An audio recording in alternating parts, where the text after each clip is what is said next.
I declare open the public hearing of the Standing Committee on the Social Policy and Legal Affairs inquiry into relationship between domestic, family and sexual violence, victimisation and suicide. I'd like to acknowledge the custodians of the country on which we meet in today, which here in Canberra is the Ngunnawal and Ngambri, but we do have my committee from all over the place. They can introduce themselves in a minute. And pay respects to ancestors and elders past, present and emerging. And I extend this respect to all Aboriginal and Torres Strait Islander peoples and their cultural and spiritual connections to Australia's lands and waters. This hearing will be broadcast and the transcript of proceedings will be published on the Parliament's website. I now welcome representatives of the Department of Social Services, the Attorney General's Department, Department of Health, Disability and Ageing, National Indigenous Australians Agency and the Office of Women to give evidence together. For the Hansard record, could you please state your full names and the capacity in which you are appearing before the committee? Perhaps we'll start online and then I don't know if you can work it yourselves. Ms McKenzie online. Thank you very much, Chair. Corrie McKenzie, Deputy Secretary, Families and Communities for the Department of Social Services. Lovely. Shall we start on my left? Hi there. Ali Jenkins, Group Manager for Social Policy at the National Indigenous Australians Agency. Rhiannon Box, Assistant Secretary, Prevention and Equity Branch, Department of Health, Disability and Ageing. Kristen Price, Assistant Secretary, Suicide Prevention at the Department of Health, Disability and Ageing. And Gavin Matthews, First Assistant Secretary of the Mental Health and Suicide Prevention Division in Department of Health, Disability and Ageing. Anna Lutz, Group Manager, Family Safety in the Department of Social Services. Megan Lay, First Assistant Secretary, Office for Women in the Department of the Prime Minister and Cabinet. Rochelle White, Assistant Secretary, Ending Gender-Based Violence Branch in the Office for Women, Department of Prime Minister and Cabinet. Sam Bing, Assistant Secretary, Family and Community Safety Branch in the Attorney General's Department. Lovely, thank you very much. Although you're not required to give evidence under oath, this hearing is a legal proceeding of the Parliament and it has the same standing as proceedings of the House. The giving of false or misleading evidence is a serious matter and may be regarded as a contempt of Parliament. The evidence given today will be recorded by Hansard and attracts parliamentary privilege. Do we have any opening statements? Lovely. Online. Thank you. Thank you, Chair. Very briefly, just to thank the committee for the invitation to appear this morning.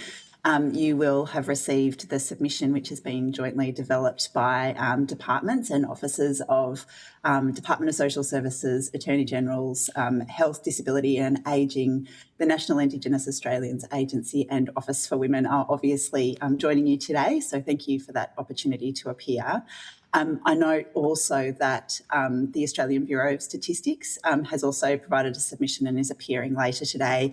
And I think also importantly, the committee has received submissions from ANROS and also from the ABS and the Australian Institute for Health and Welfare as well. So I'm very confident that the committee has a vast quantity of information to consider. I think the key thing that we wanted to particularly flag is that across the work across government, there are some key insights into this area, but that we are very conscious it's an area where the data and particularly the connection of different data sources isn't perhaps as strong as we would like it to be. And particularly in answering some of the questions that are obviously key considerations for the committee in this inquiry. So we're very welcoming of the inquiry and particularly as we are working to progress work on the second action plan under the National Plan to End Violence Against Women and Children. The deliberations and considerations of the committee are very relevant and we really welcome the opportunity to contribute today, but also to understand the report of the committee as we're progressing through that process as well. So thank you. Thank you. Any others? No? Terrific. Thank you very much. I should just introduce the committee. So I'm Louise Miller-Frost. I'm the member for Boothby, which is Adelaide Southern Suburbs, and I'm the chair of the committee. We did have Mr Alex Hawke online, but he appears to have dropped off, who is our deputy chair. But if I can perhaps get my colleagues online to introduce themselves. Ms Whitty, we'll start with you. Hi, I'm Sarah Whitty, member for Melbourne. Thank you. Mr Ng. Morning all. Gabriel Ng, member for Menzies in Melbourne's East. Thank you. Mr Gregg. Good morning. Matthew Gregg, the member for Deakin in Victoria. Lovely. And your hand is still up, Mr Gregg. And Ms Cheney. Hello, Kate Cheney, member for Curtin in Western Australia. So Kate's got up very early for us. Okay, look, I'll start with some questions. So, ultimately, our major challenge here is that lack of data. In terms of understanding the critical gaps in our current understanding of how domestic, family and sexual violence victimisation contributes to suicidality, what do you see the major gaps of our knowledge and understanding actually are? I can. Anna Lutz, Group Manager, Family Safety. I think the challenge is there's no nationally consistent data set here. So whilst there's some understanding of risk factors and prevalence, we don't have that picture at a national level.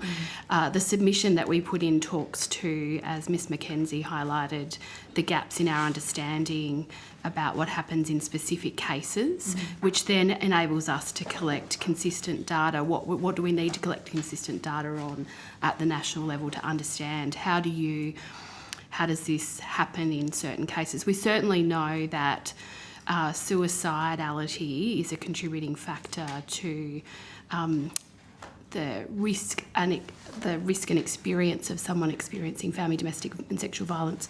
But I don't think we know enough about how broad that is and the prevalence of it at a national level. The only other thing I'd just add is the reliance on state and territory data collection in this space. Sorry, Mr Matthew. I think we would probably just add to that. I think one of the things is, from government, I think the linkage between the two areas is reasonably well acknowledged. So I don't think there's any question across government that there's any, fundamental policy question that family and domestic and sexual violence is linked to suicidality and vice versa, and how it connects. I think there is probably across both the submission we have and the other government submissions, but also probably many other submissions that the committee has, there is, I think, a pretty strong body of evidence there of that linkage. There's obviously some of the coroner reports from some of the states and territories that are acknowledged in there and there. So I think it's fairly well understood from a broader policy perspective, but from a sort of, as it links down into how you might translate that into operational, about where the problems might be larger and those sorts of things, is probably where some of those data gaps play out a little bit.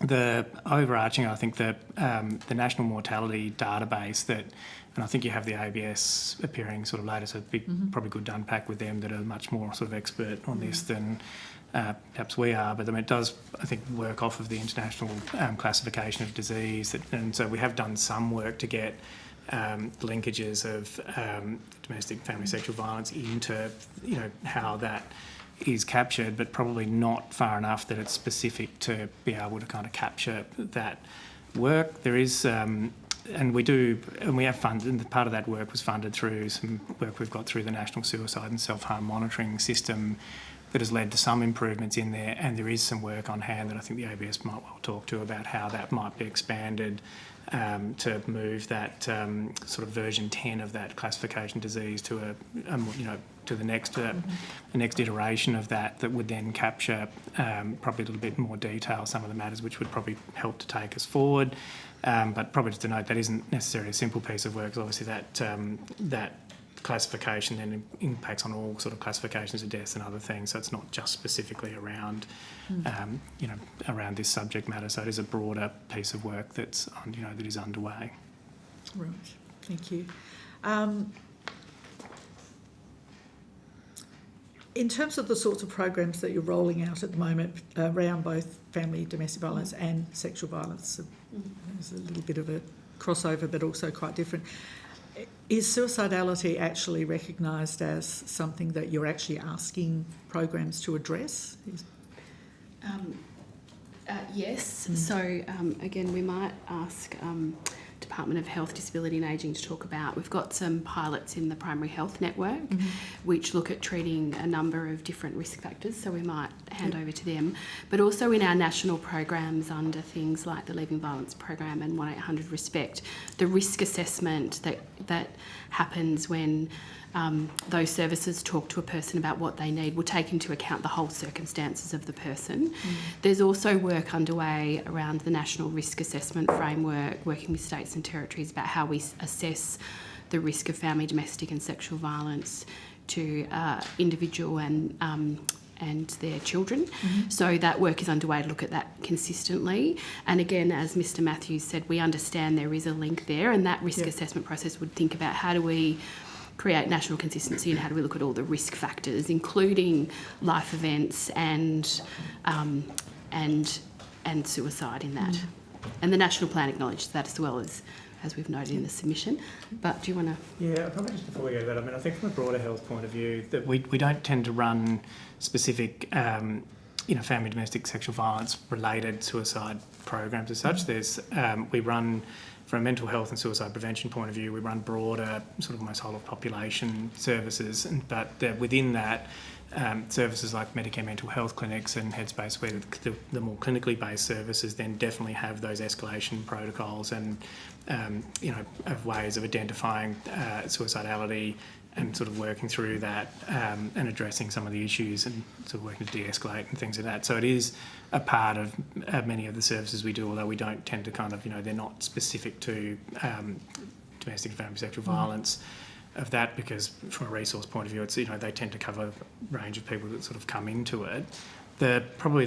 Where we get some issues is where that sort of fragmentation of services and those sorts of things, and that's probably where the pilots sort of fit into that we have a range of other services, and then we use our primary health networks, which are effectively the way, particularly from health, that we sort of balance the broader national architecture of policies and programs with sort of tailoring to local flexibility. So PHNs are sort of primarily designed to target services at the local level and to have a degree of funding to ensure that as we sort of commission services, they have the connection points to other services around it.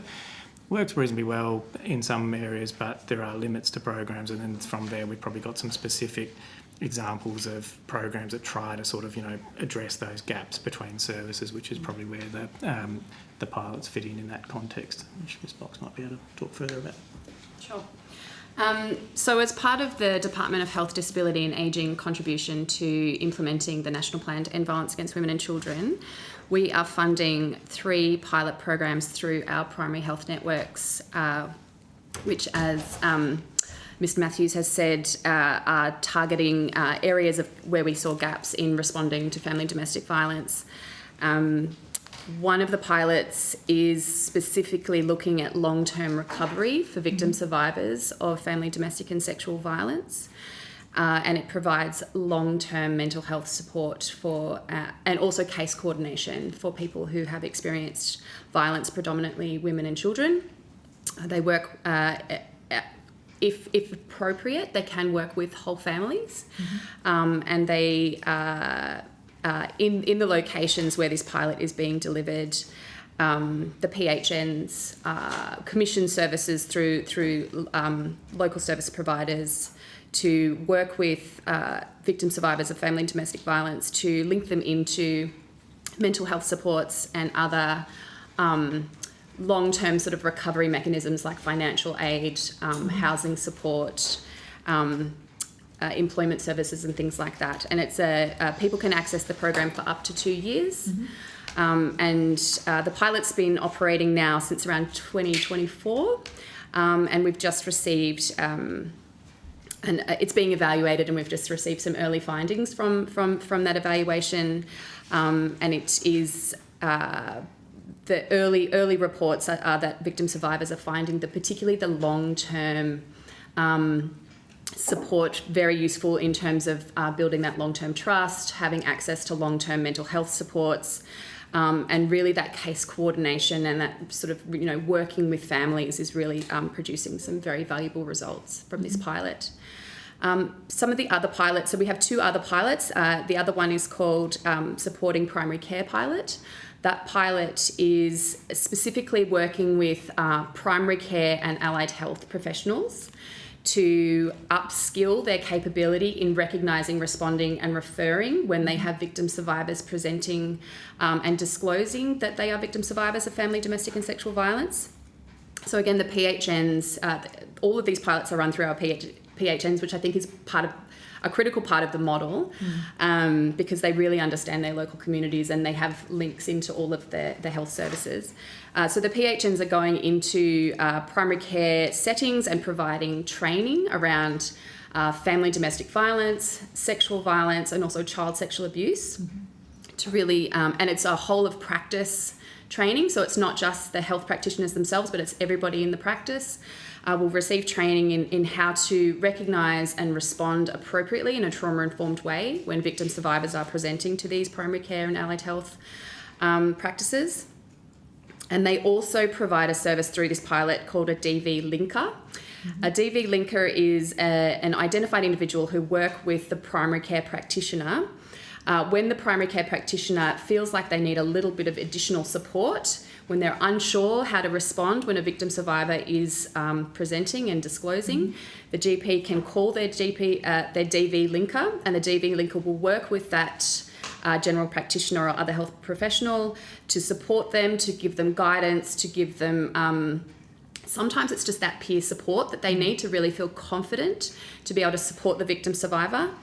Sometimes that's all they need, but on occasion where they feel like the victim survivor might need additional support, and with the victim survivor's permission, the health practitioner can refer the victim survivor to the DV linker, who will then take on a case coordination role for that victim survivor and will assist them to link into other family, domestic and sexual violence specific services in their local area and support them sort of through the service system.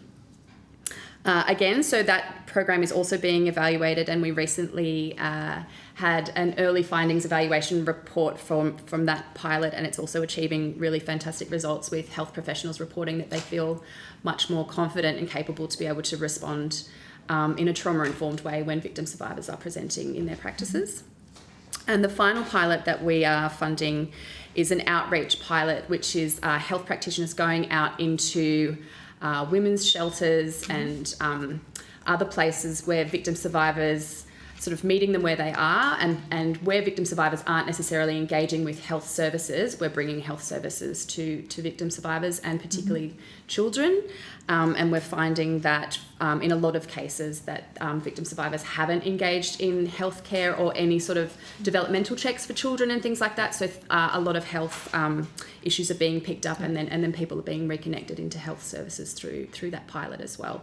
Also being evaluated, but we haven't received our early findings report for that one just yet. Okay. So is the issue of suicidality actually part of the training for the practitioners and whoever's rolling out the pilots? Like, is that actually something that they are keeping in mind and looking for? I can't say that suicidality is part of the training that is provided by primary health networks to general practitioners for the family domestic violence training.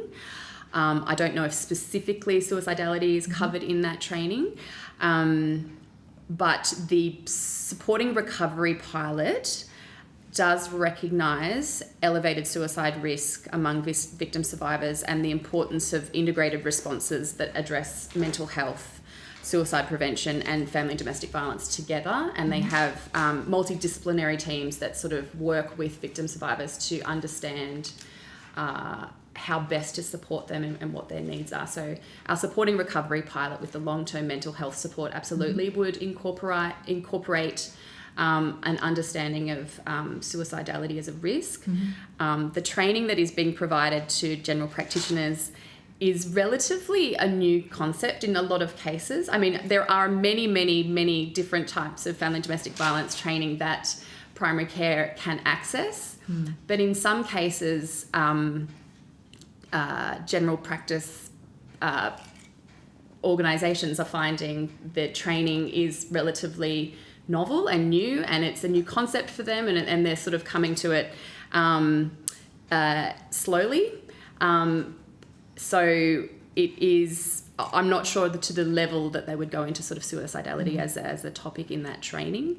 But it's definitely something that they're sort of building up to. They're sort of going, it's not just a one-off, it's the training is ongoing, and it's something that they are sort of increasing as they start to roll it out. They're increasing sort of the level of understanding of different aspects of family domestic violence. And is there any assessment of which GPs are taking this up?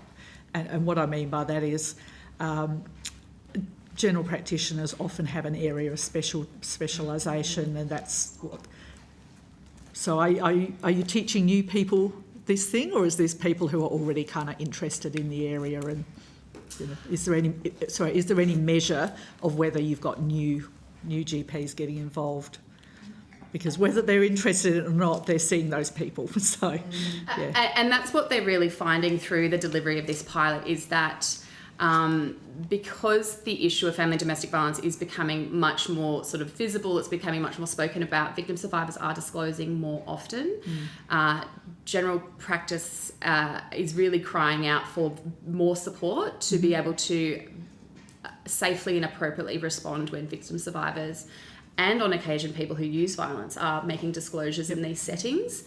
To your question about types of people who are sort of taking up the program, it's available to all general practice organisations in the area where the primary health networks are delivering this pilot, and they're really encouraging all primary care practices in their area to take up the program. Interestingly, Allied Health, who were not originally sort of envisaged to be part of the program, have been sort of knocking on the door saying, can we please also be involved? So we have expanded to include Allied Health. So that was a really interesting finding from the primary health networks, that Allied Health are really wanting to be part of this as well, and asking to be involved in the training, which we have accommodated. Okay. And in terms of the pilots, what's the plan, assuming in terms of, positive assessment and then a rollout? So as I said, they're all being evaluated. And look, we do recognise there are 31 primary health networks. The 3 pilots are being delivered through around 20 of those PHNs. Not all PHNs deliver all 3. Some do. So the learnings that we're finding through the evaluations, and particularly for those PHNs who are delivering all 3 pilots, are sort of informing our future direction for each of these programs. Some of them are a lot more established than others, some are newer. But absolutely, we recognise that family and domestic violence is an issue right across the country, and this is something that we would like to sort of think about how it might be implemented in the future across all PHNs where we recognise there is absolutely the need. Yeah. Having worked in the sector, there is a frustration around pilots that are fantastic and then don't go anywhere. So, yeah. I just had a couple of questions for the Attorney General's Department. Oh, there you are down there. Lovely. So, given the variable state and territory legislation, do you have levers to help them have a national harmonisation around domestic violence definitions, family and domestic violence? So. Yes, certainly. So there's a range of work underway between the Commonwealth states and territories around enhancing the justice system, including when it comes to legislation. Yep. And we do that under the auspices primarily of the Standing Council of Attorneys General. And underneath that we have a family, domestic and sexual violence working group, which includes police and justice officials from each jurisdiction.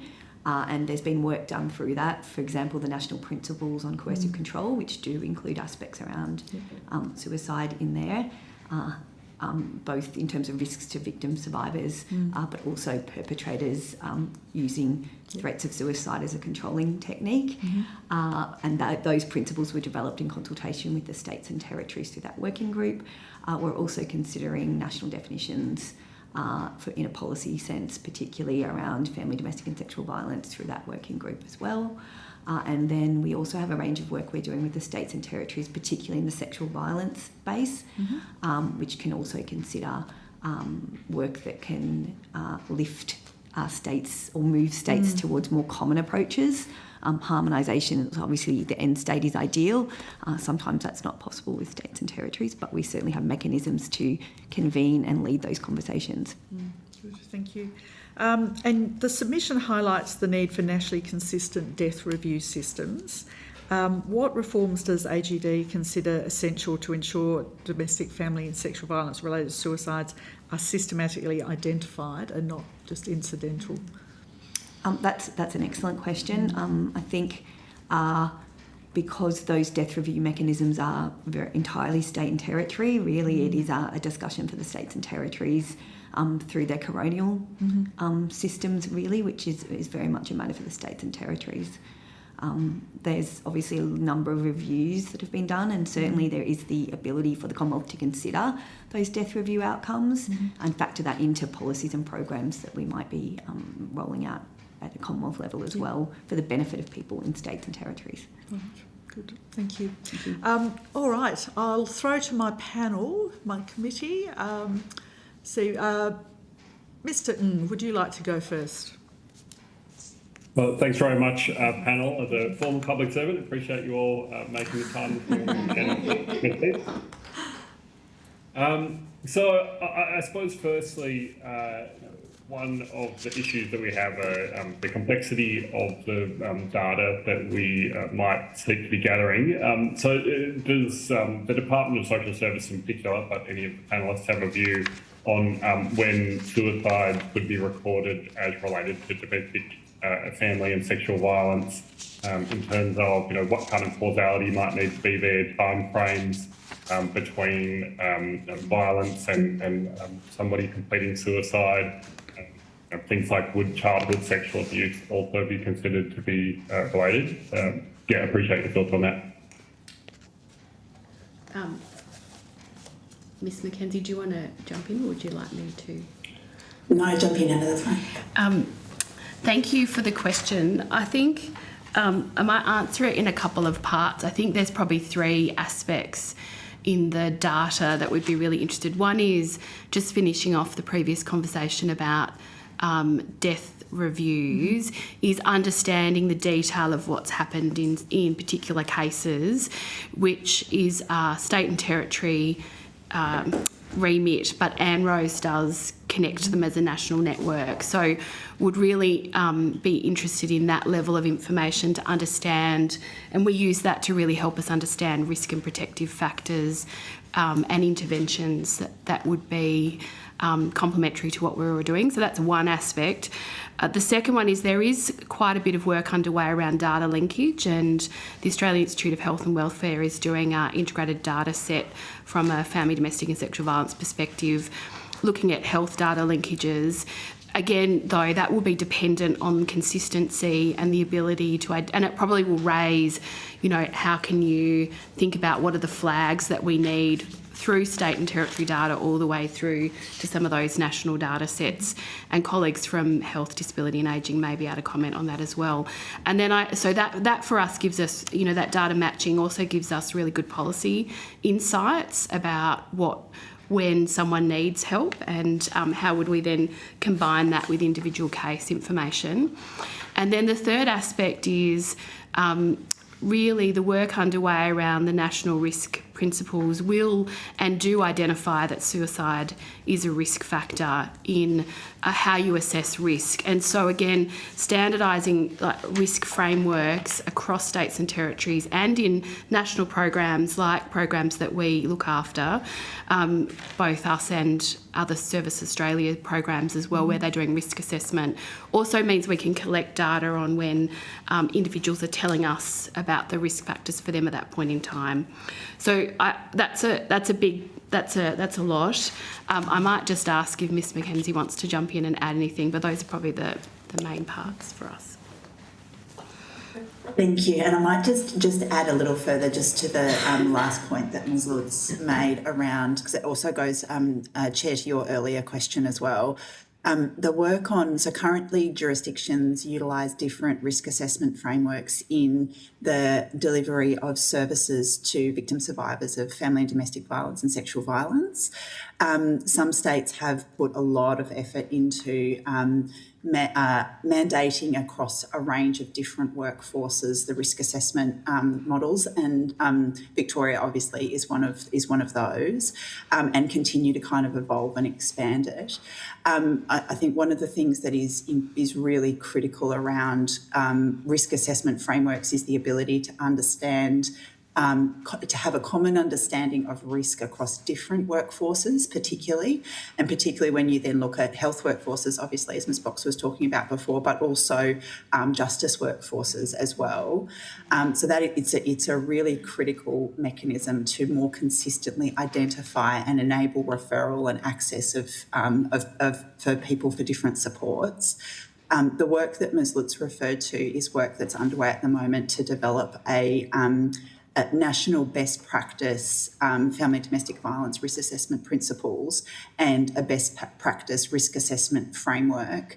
That work is really important. A lot of this work, obviously given the kind of focus in tertiary systems, has been done in jurisdictions. There is similarities, but there is not consistency across different risk assessment frameworks. So the ability to understand that nationally is work underway, but is going to be really significant for the kind of considerations that the committee is looking at, because it gives us a much more common way to understand across the country the risks that people accessing services are experiencing, and then, as Ms Lutz was also saying, gives us a much better way to not only to make sure that those referrals are in place and to meet people's needs, but also to understand at a much higher and more consistent level the way those services are effective in supporting people as well. Mr. Ng, did you have anything more?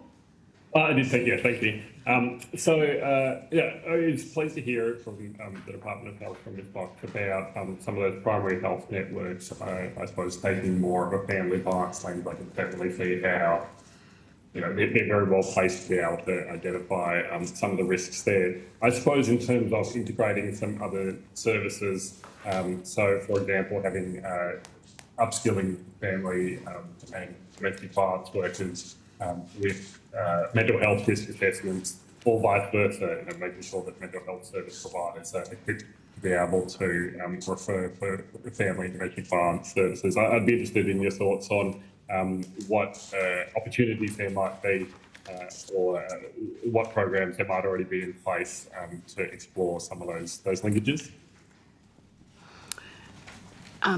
Thank you. There's a couple of things. One is state and territories are largely responsible for frontline family, domestic and sexual violence services.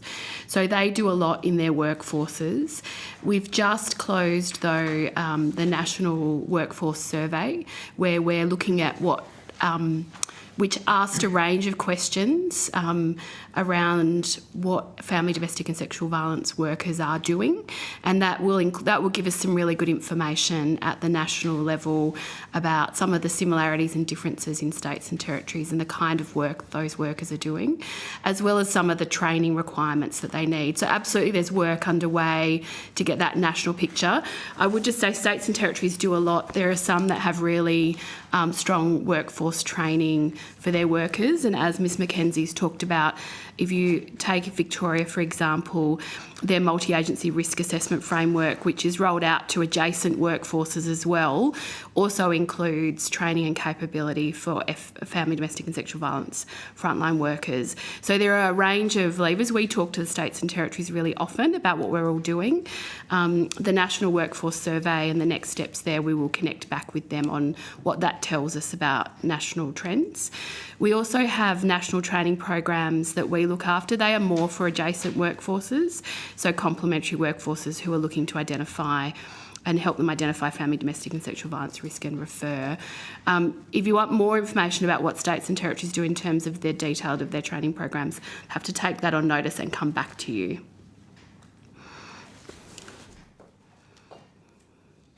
Thank you.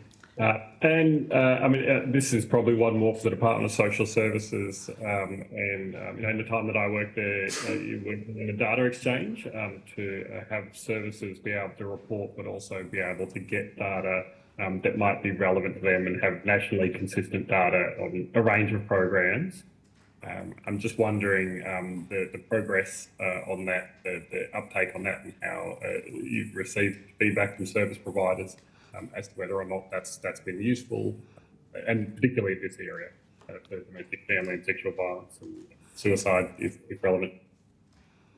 I'm happy to take that. Absolutely, you're right. The kind of common reporting platform, which is you will know well, is we refer to as DEX, is used across all of the services that all of the programs that DSS funds, and a range of others, including those that are, as you would know very well, from the Department of Health as well. So through the Community Grants Hub. That includes, I think as you know well, that's largely kind of retrospective reporting. It does enable individual linkage, de-identified linkage through a kind of common data key. So it is a really useful source of being able to kind of understand the different experiences of people accessing different programs, but potentially also, absolutely also being able to understand how they're accessing different administrative data supports as well. So it is really important. There is a range of reporting that services are able to access through apps to report back on their progress out of the DEX data sets.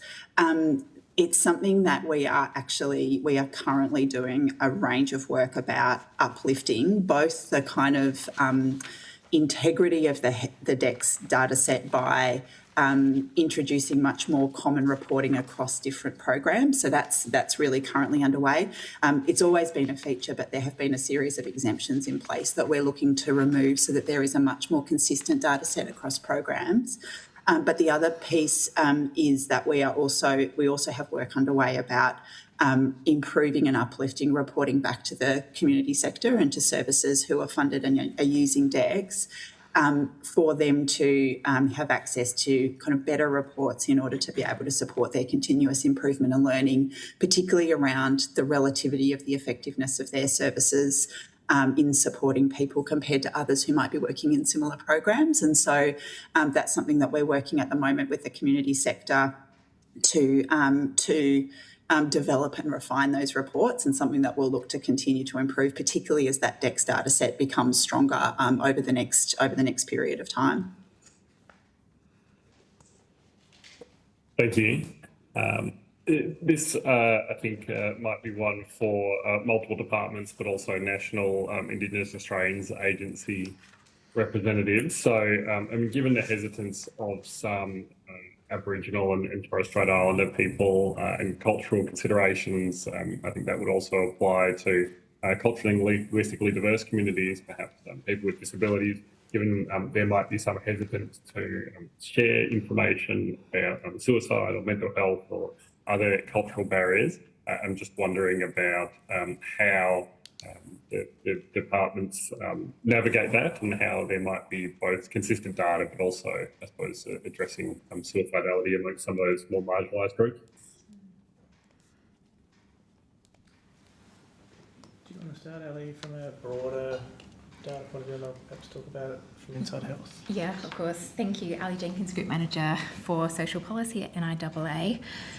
As we've indicated in the submission, there are some really significant gaps concerning the experiences of Aboriginal and Torres Strait Islanders who are experiencing family, domestic and sexual violence, and that is usually due to a range of different factors. So there's I think what we've highlighted is just the lack of availability of data does make it quite difficult to target particular experiences and situations.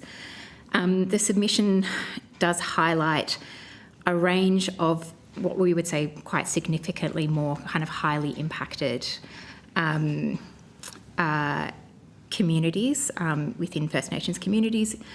Higher rates of suicide, higher rates of experiences of family, domestic and sexual violence, higher rates of contact with the justice system, higher rates of children who are in the out-of-home care system. And this is very demonstrative of a range of different factors which contribute to either significantly poorer outcomes and very, very poor health outcomes. So obviously things like better access to data and jurisdictional data would be quite a significant improvement. I draw your attention to the submission that you've received from JIRA, which is the Victorian FVPLS, Family Violence and Prevention Legal Service. There's some really, that speaks directly to the experiences of Aboriginal and Torres Strait Islander women. It speaks directly to the experiences of legal services that are working with clients who are experiencing a range of different factors which contribute to incredibly poor outcomes. So I'd really suggest, if you wanted to get some very clear and direct insights about those sorts of experiences, the JIRA submission that you've received is a really excellent source. One of the things that I can also kind of talk to are the sorts of services that we support. There are a range of different services which support Aboriginal and Torres Strait Islander women, from colleagues at Department of Social Services, also the colleagues from Department of Health, Disability and Ageing, but also at the National Indigenous Australians Agency. We've got a number of different activities which support healing, which are really focused on protective measures, which we see as being really, really crucial.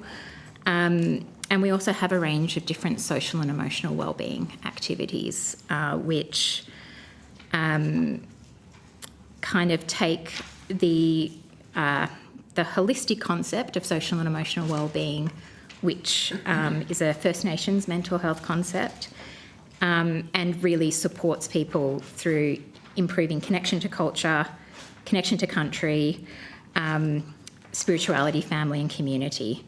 And so this is a much more strengths-based approach to health and, well, it is a strengths-based approach to family, to health and wellbeing.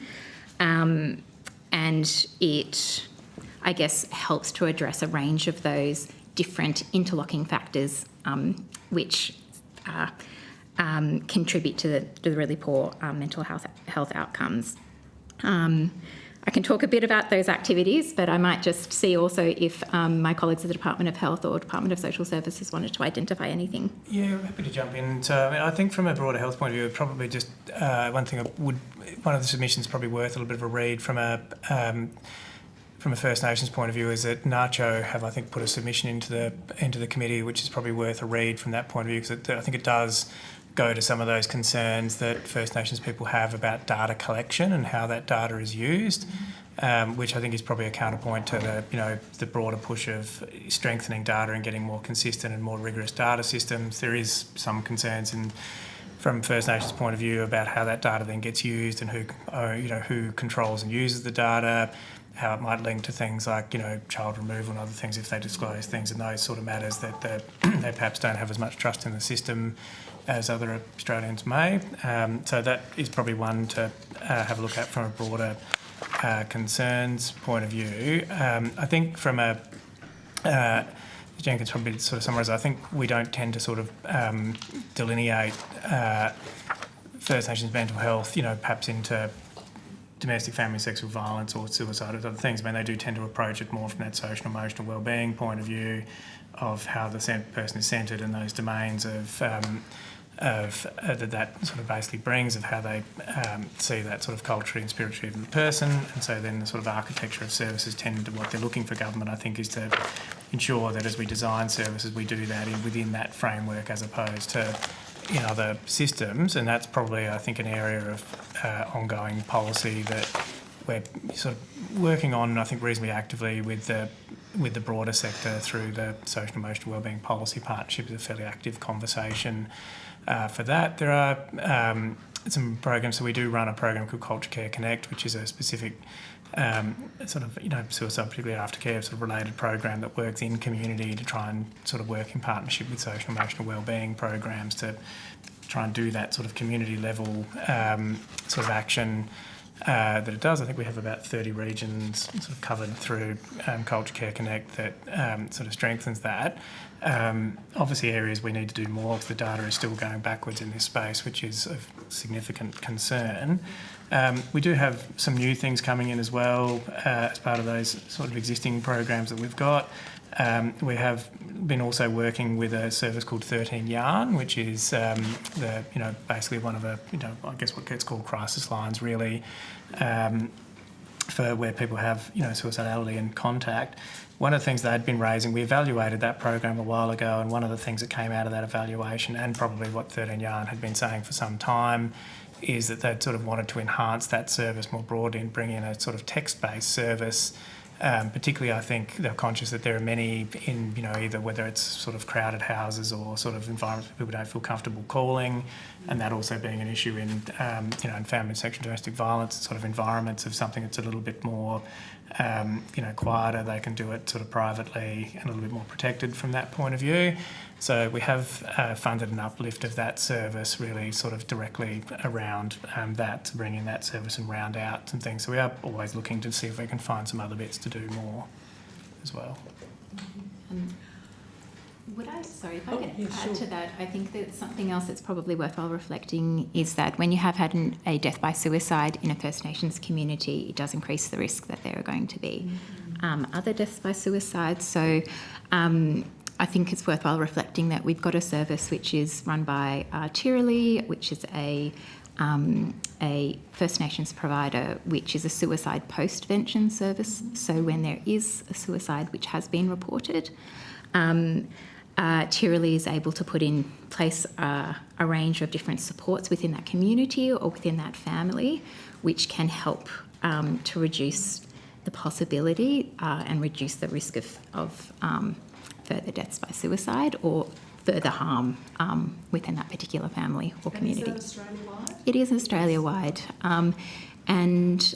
We've had... We've drawn on Tirili in some recent situations where there have been sort of well publicised instances of family domestic and sexual violence, and they have provided some really worthwhile supports. Yeah. Thank you very much. I might throw to Ms Whitty. You've been waiting very patiently with your hand up. You're on mute. Thank you, Chair. I just want to ask about the risk assessment and to see whether you consider diversity both of different cohorts, Indigenous as well as maybe asylum seekers or different, but also considering diversity of age, and at what age do we consider including children, and particularly when it's leading into self-harm, and I can see some very serious nodding, so I'm guessing the answer is yes. Yes. We are expecting, so there's two parts, as Ms Mackenzie mentioned, the refresh of the National Risk Assessment Principles, which Anne Rose is leading on, and it will pick up all of those aspects, including the range of intersectionality and diversity. Just to perhaps touch on the previous question around cultural and linguistically diverse communities, there are data gaps there in terms of what we know, and particularly around when they seek help and if that's early enough, and also, but that will be part of the risk assessment framework, those factors, absolutely. Children and young people will also be a focus of the refresh principles, and that will flow into the framework, and the framework will set some practice about, again, as Ms Mackenzie said, how do workforces assess for risk for both the adult and the child and young person, or children and young persons with them. Yes. Great. And just another question about the pilot program for the GP and allied health. You did mention that they identify people who use violence, but at what level do you focus on that, and how much extra help are they receiving, particularly people that use the violence? So currently the program is only funded to support victim survivors, not people who use violence. However, it has been identified by primary health networks that it is an area that they are interested in expanding into, which would be an area of development that we would need to work with them together on and closely with our colleagues at the Department of Social Services about how we would do that in a safe way. There are sometimes concerns in small communities about one single general practitioner supporting both a victim survivor and a person who uses violence, who may be in a relationship. So if it were to be the case that we expanded the pilot program to include support for people who use violence, we would work with the Department of Social Services on how we would design that model to expand. In instances where people who use violence are disclosing to general practitioners the general training that is being provided around understanding trauma-informed support for people who are experiencing family domestic violence is still useful. DV linkers will still provide that peer support to general practitioners, and there's still the opportunity to refer people into local services, so into things like men's behaviour change programs, for example, and into mental health supports. And so that is happening on a sort of an ad hoc basis, but at the moment, the program is specifically designed to support primarily victim survivors. Thank you. Anything more, Ms Whitty? No, lovely, thank you. Ms Chaney. Thank you very much. I have two questions. The first one is, you mentioned the Supporting Recovery pilot that included longer-term supports for victim survivors. And we've heard some data about the long-term risk of suicidality for victim survivors. My question is, if you had better understanding of I guess the numbers, the statistical increased risk, would it actually inform that pilot or any others? Would having better numbers on this link between suicide and FDV actually change anything in terms of service design or funding? Miss Mackenzie, do you want to jump in on that one first for us, and then we can add? Yeah, very happy to. Thank you. It's an excellent question. Thank you. I think the short answer is yes, it would. I think we have, as you've heard from the kind of the testimony this morning, there are a range of priorities that we are trying to balance in risk assessment and referrals across different services, and there is a lot that services on the ground who are working with people are trying to hold. We and our colleagues in the states and territories and in the different sectors, I think, work very hard to make sure there are strong referral pathways, but also balancing that with specialisation in each of the relevant sectors as well. So I think as evidence emerges about the relativity of risks and priorities, that is actually really critical information for us in doing two things. One is about understanding those service referrals and flows. So where do we need to be scaling up support services or engaging with people at different points or almost in a different order to work through some of the complexities that people are facing as well. And so I think it's very relevant to that. I think the other thing then, though, is that needs to be matched with very good evidence about the kinds of services or supports that are really effective with people, and particularly at the most early point available. And so the data is really important in terms of understanding prevalence and understanding experience over the course of a person's life, but it must necessarily be matched with good evidence about what is really helpful for people and really effective for people in addressing the issues that that can manifest as suicidality over the course of a person's life, for example. And so the pilot work, and I absolutely take the chair's point about the frustration of pilots that are very effective but then don't seem to go anywhere. But I think there is something very important about the work that Ms. Box has talked about this morning in terms of also understanding the effectiveness of the way in which we're engaging with people and at which point. And so the combination of those two, I think, are very important in terms of informing future both investment, but also service design. So sort of what and where and how are the really critical questions in terms of informing where we can best and most effectively make that investment in order to support people to have better outcomes. Thank you.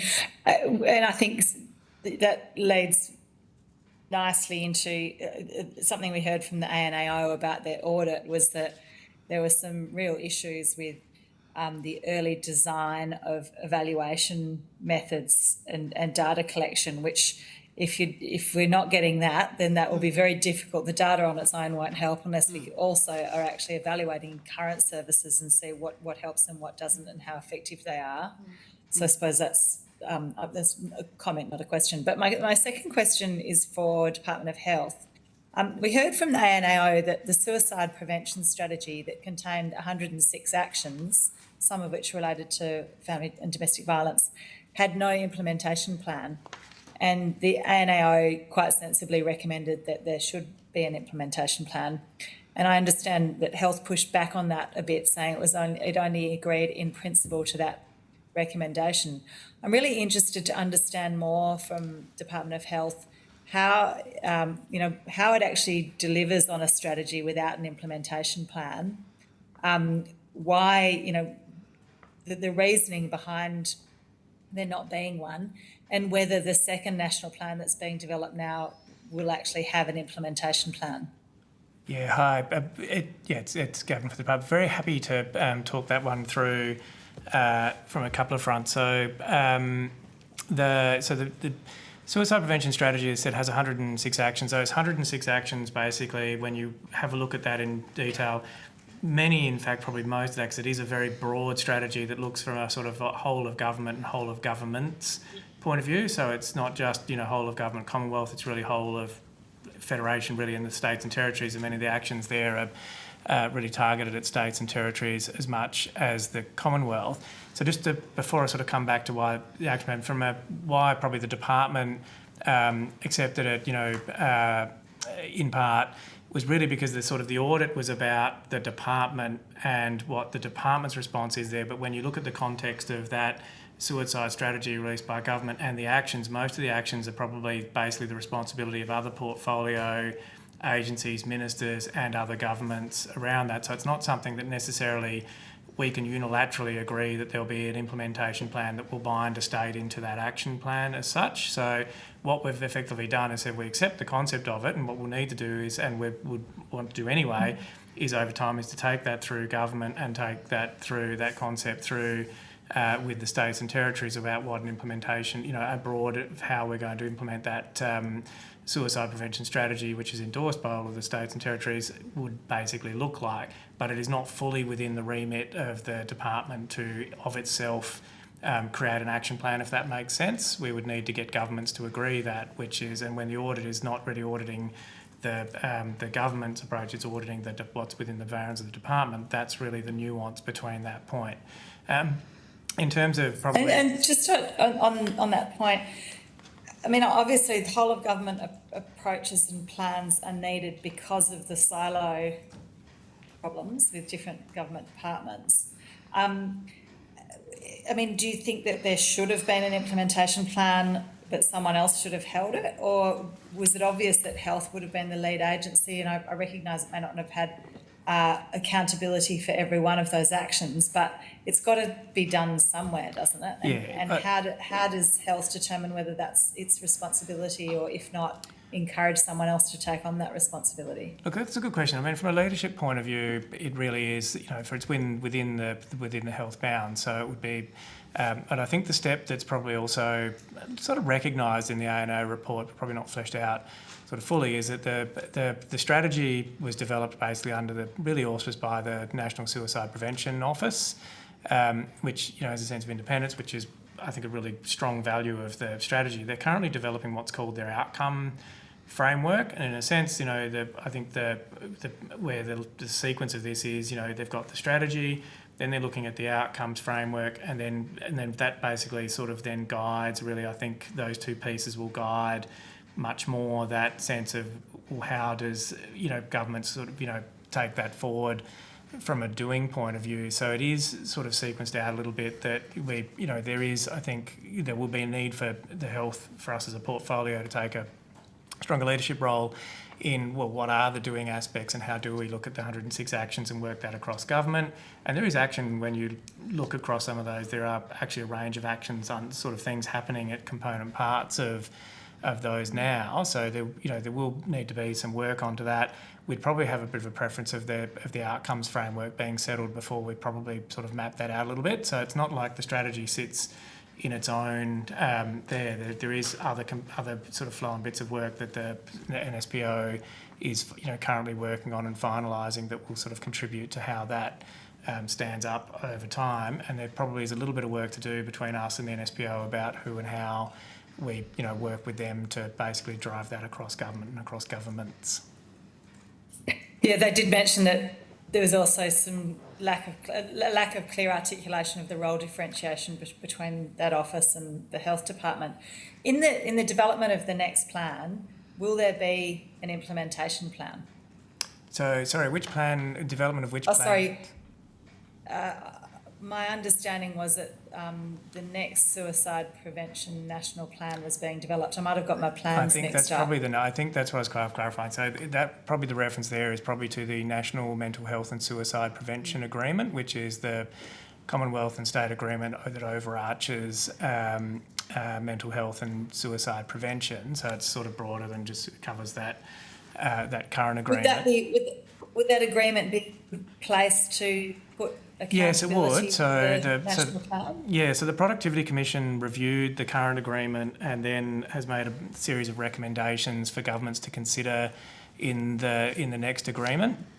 So and then they, one of the recommendations was, effectively got two that sort of relate a little bit. They basically want to have they've suggested that government should have a specific schedule for suicide prevention in a next agreement. So that would be the place where you would link the national strategy to the national agreement to sort of try and bind that together. So we're sort of trying to look at this from there's a strategy, there's an outcomes framework being developed, and then we've got work to refresh the national agreement is the architecture we're going to try and bring together in this space.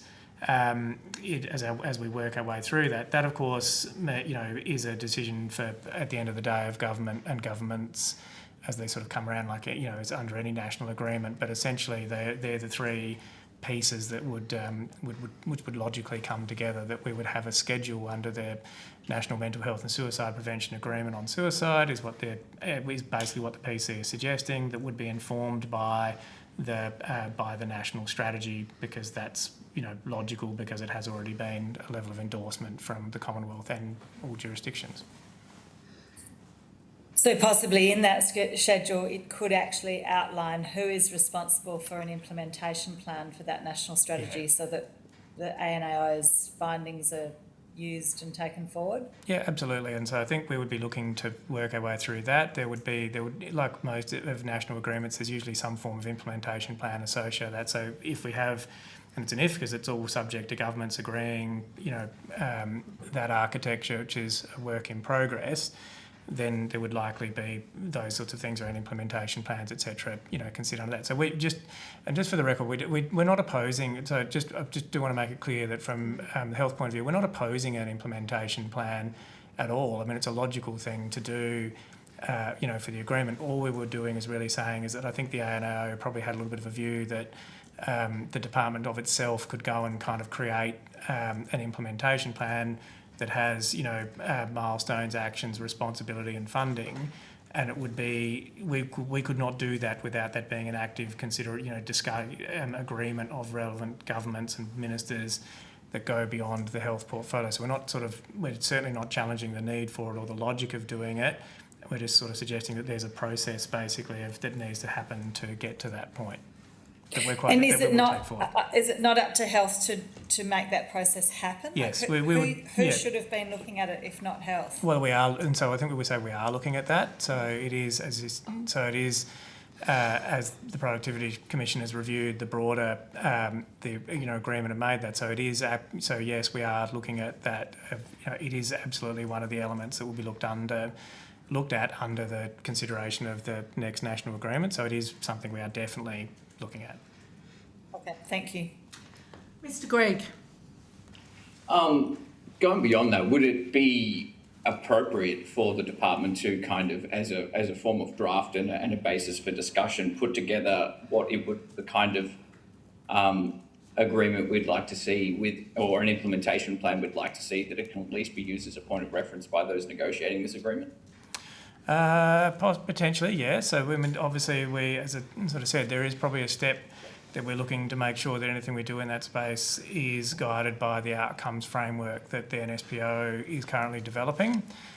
So, as that sort of comes together, then that will be one of the things we'll discuss. I mean, it doesn't tend to work as sort of linear as we, develop something and others consider it. It would be probably something that in that space would be done collaboratively with other portfolios and jurisdictions.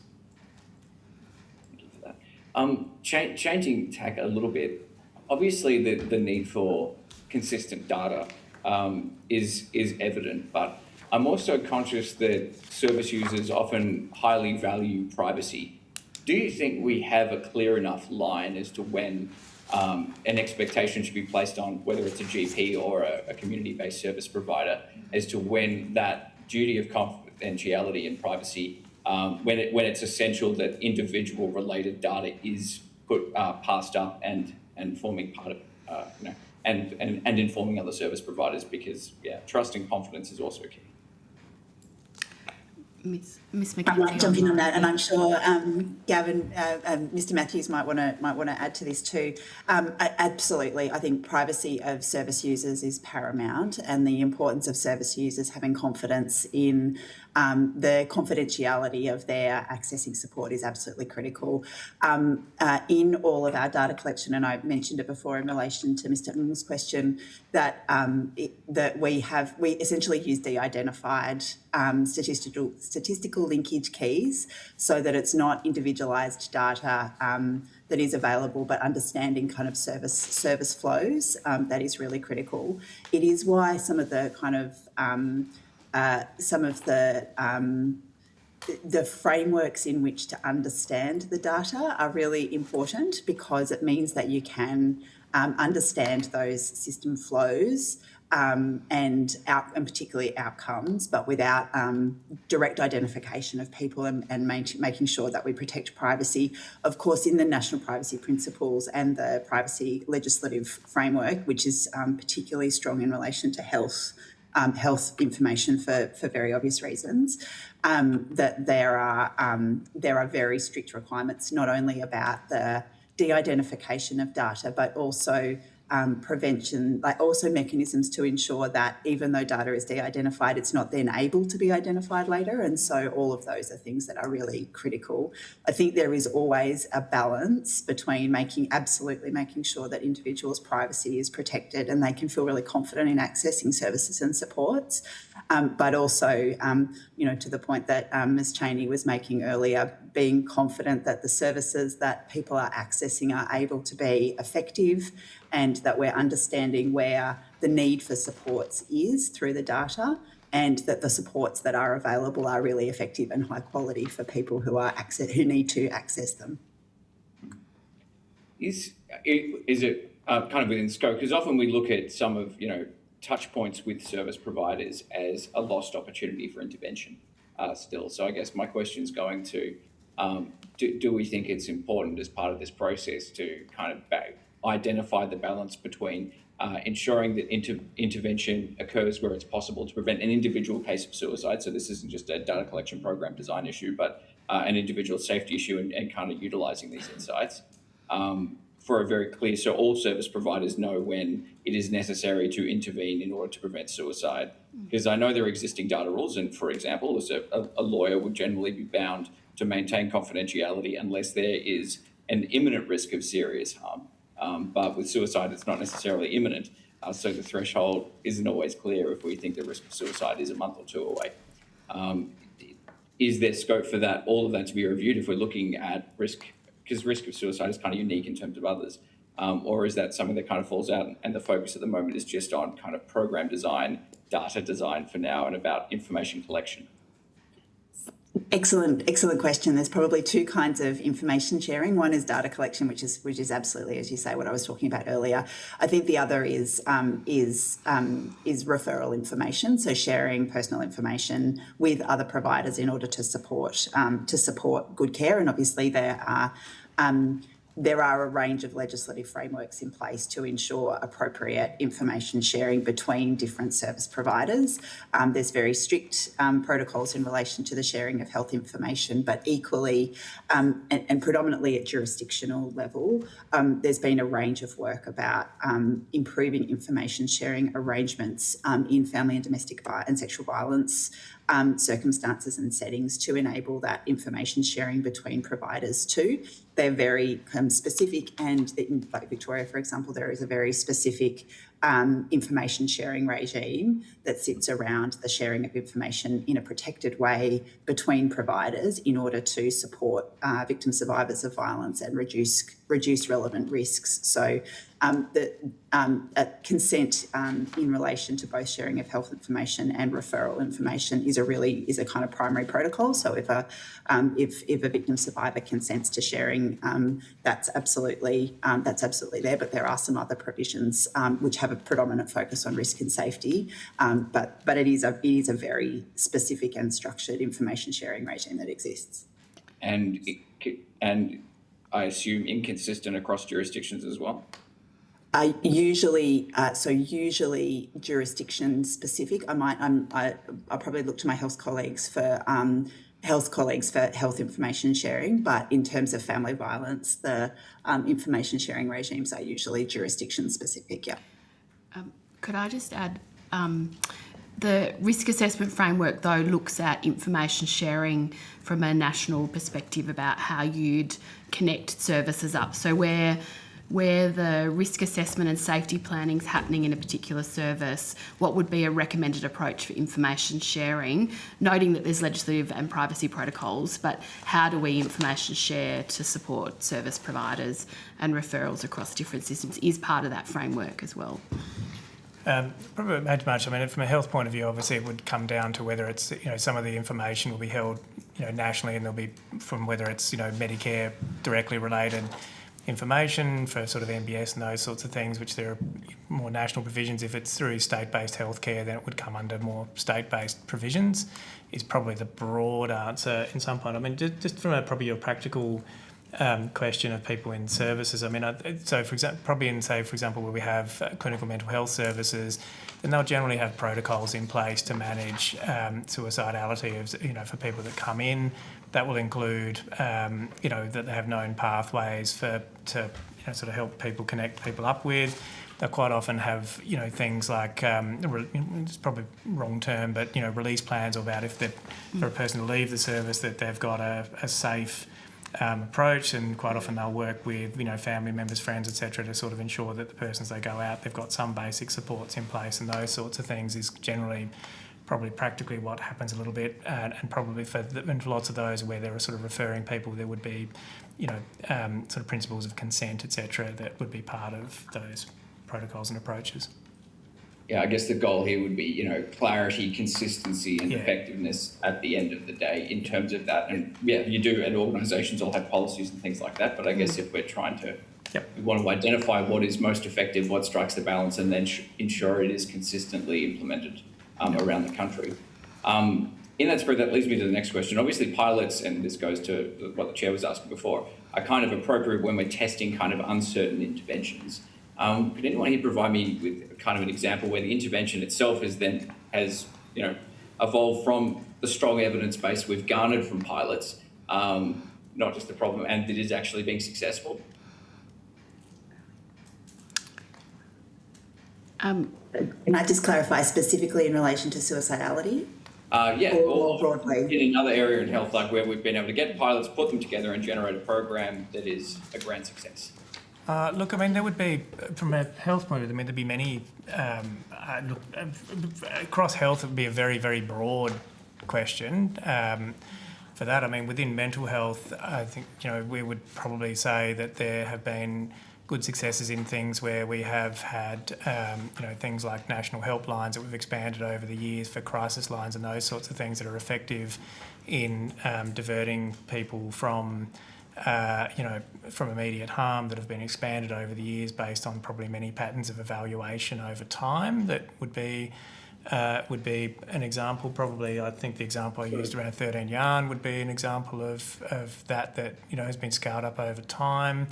Probably other centres and things where we have Headspace, probably from a youth mental health point of view, that's grown from probably 20 odd centres to probably over 170. Medicare mental health clinics, probably similar sort of pattern, early evidence showing success, and so expanding outwards from that, all of which provide. So to clarify, we've got programs that start small, get bigger. Are there any programs or big kind of initiatives that we've garnered all the evidence from all the different programs, and that evidence has informed the design itself? Like, have we as government developed a program based on insights that we've been able to just deliver at scale right away, or is every program start small, pilot, and then expand if we love it? Are we starting with the problem, or are we starting with an evidence base? Yeah, I mean, again, it's a very broad question from health. I mean, I think the example I probably used around 13 Yarn would be a good example of something where, we have a service, we've looked at a gap of it through evaluation and working with the service, and then we'll bring in this text functionality, which might sound small, but will actually be really meaningful for a large number of people. That's not a pilot. That will basically come straight in at scale, because it's, the need is clear, the evaluation is clear, and, we have a provider that we've been working with for some time. So there would be those examples where things do come in at scale, without necessarily having small, pilots to kind of, to do it in that kind of way. There would be probably, there's many things to do with health that anything national sometimes comes in at grand scale. We have for example, in the mental health space, a low intensity cognitive behaviour therapy system that will come online for people to be able to do that either self-guided through digital or through, phone-based support as a way of early intervention. That will come in, that's already sort of commenced from the 1st of January and will kind of come in about 3 phases, and we're about to move towards phase 2 shortly to bring in the phone-based support element of that. That won't come in as a pilot, that will come in as a genuinely national scale straight up, because it leverages advice, it leverages evidence that's come in internationally, particularly through the UK, had strong work with an expert advisory group that, has sort of guided the development of it, and that will come in at some scale as a national thing over the next kind of couple of months. It tends to vary a little bit, depending on the program is probably the answer. Where there's probably stronger evidence, but I think it tends to kind of go sort of a bigger bang approach. Where there's probably, I think the ones Ms Box was talking about is really sort of piloting local approaches, and so those things quite often sometimes work quite well to pilot at a smaller scale and test them, because you're kind of almost looking at local connections and testing it locally, which is easier to evaluate if you have less things. Otherwise, you've got to get the evaluators to go nationally to a high number of locations to see whether they've been able to connect things up effectively, which would probably overwhelm the evaluation or cost you a lot of money over a lot of time. So it depends a little bit on what you're testing. Mr. Green, we've only got 5 minutes left. Did you have a last question, or otherwise I want to actually go into the service provision around sexual violence and particularly child sexual abuse survivors? So, worthy priority, Chair. Thank you. So we've talked a lot about services for family domestic violence, for both responding to people who are actually experiencing violence at the time and support services afterwards. But can we just get a little bit of information about what we provide in terms of recovery and long-term support, and where the intervention opportunities might be for sexual violence survivors and also for child sexual abuse survivors? And I'm thinking particularly in that case, both children who have disclosed, but also adult disclosure, which might relate to a very old abuse, you know. I guess just building on from what we talked about around national principles for risk assessment, they are absolutely looking at the risk factors of life events and what that means for the person or the children, young person they're treating. And we know that there's certain points in life course coincide with higher suicidality, and in the intersection of family, domestic and sexual violence, including other childhood trauma. So, but I might get Ms. Bing to talk about that. Hello, Sam Bing, Attorney General's Department. Just to note that, as my colleague was saying, we know that activities to prevent and respond to child sexual abuse are a primary prevention mechanism for responding to adult-based to stop perpetration as adults of gender-based violence. So by stopping harm from occurring in the first place and supporting victims and survivors to recover and heal, these activities can help break those intergenerational cycles of trauma. The National Office for Child Safety, which sits within AGD, leads implementation of the National Strategy to Prevent and Respond to Child Sexual Abuse. It's a 10-year whole-of-nation policy framework agreed to by First Ministers, so Commonwealth, states and territories. And it seeks to reduce the risk, extent and impact of child sexual abuse and related harms. It was in response to the Royal Commission into institutional response to child sexual abuse. There's a vast number of critical initiatives under that national strategy that raise awareness, support victims and survivors, build child-safe organisational cultures, respond to harmful sexual behaviours, so child on child, for example, harmful sexual behaviours, prevent offending, as well as generate the evidence base to better understand and respond to child sexual abuse. It's a significant body of work, so the investment for the first action plan was $328.7 million from 21-22 to 25-26, and works across a range of portfolios. It's not just an AGD-led project. There's a range of initiatives that bring in Department of Social Services, Health, Justice, policing, law enforcement, education. We'd be very happy to provide you with some more information about both the existing services but also some proposed new services as well that will be directly supporting victims and survivors, whether they be adults or children. Terrific. Yeah, that would be very helpful. Thank you very much. Yeah. All right, we have 2 minutes left. Does anyone have a last question? No, we're looking good. The last question, if that's okay, right. Off you go. Sure. Look, I think we've gone very high level, but I'm just conscious that at the end of the day, we want victim survivors to be able to come and not have a wrong door and be able to access the services that they need. And so it's very good to hear about some of the primary health network initiatives that might mean that there's that broader access. But are there other efforts or a broader effort even to break down some of these barriers and just make it easier for victim survivors to be able to navigate the system? I think we've got so many departments here today, it kind of reflects the community identity. So yeah, I just appreciate your thoughts on that or any other work that's going on in that regard. I might jump in if that's okay. I think that I think a lot of what you've heard today is about the work underway across departments and including with our state and territory colleagues about trying to achieve exactly that, which is that people who are or have experienced domestic and family or sexual violence may access supports through a range of different services and service systems, both state and territory, health, domestic and family sexual violence, and what we're really trying to do across all of these things, and some of those kind of infrastructure pieces like risk assessment frameworks that we've talked about are really intended to and directed to supporting practitioners in each of those different settings to access support on behalf of or to support people to access different services that might assist them. And so I think we use the term no wrong door a lot. Sometimes we don't we don't achieve the experience of no wrong door, but I think it is a pretty, it is certainly the kind of intention and ambition of all of the services that we've been talking about today to enable anyone who is help seeking to receive support to access the relevant services that might be most effective and supportive for them to improve their life outcomes. And if I might just add a very practical example on that no wrong doors. So the department is funding a national referral and information service for child sexual abuse survivors. That is entirely built around that concept of there being no wrong door and making sure you can join people up. Thank you very much. Thank you. All right, so thank you all for your attendance here today. You'll be sent a transcript of your evidence and will have an opportunity to request corrections to transcription errors. If you have any questions taken on notice or additional information, please send it through to the Secretariat.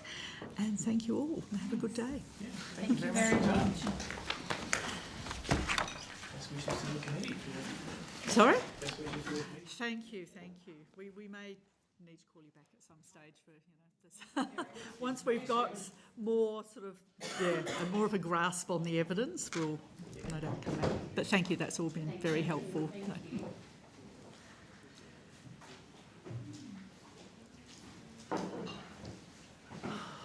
Once again, it's cold in here.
Very much. Sorry, I'm just catching up on my, Yes. The internet doesn't stop, does it? All right, so I now welcome representatives of the Australian Bureau of Statistics to give evidence. For the Hansard record, would you please state your full names and the capacity in which you appear before the committee? Yes, thank you. And good morning. I'm Bindi Kinderman. I'm the General Manager of People and Place Statistics at the Australian Bureau of Statistics. And I'm joined by... Hi, I'm Linda Fardell. I'm the Program Manager of Health, Disability and Vital Statistics at the ABS.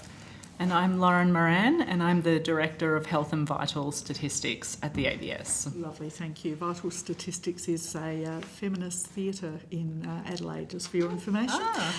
Been around for a long time. I'm Louise Miller-Frost. I am the member for Boothby and the chair of this committee. I'll throw to my colleagues online.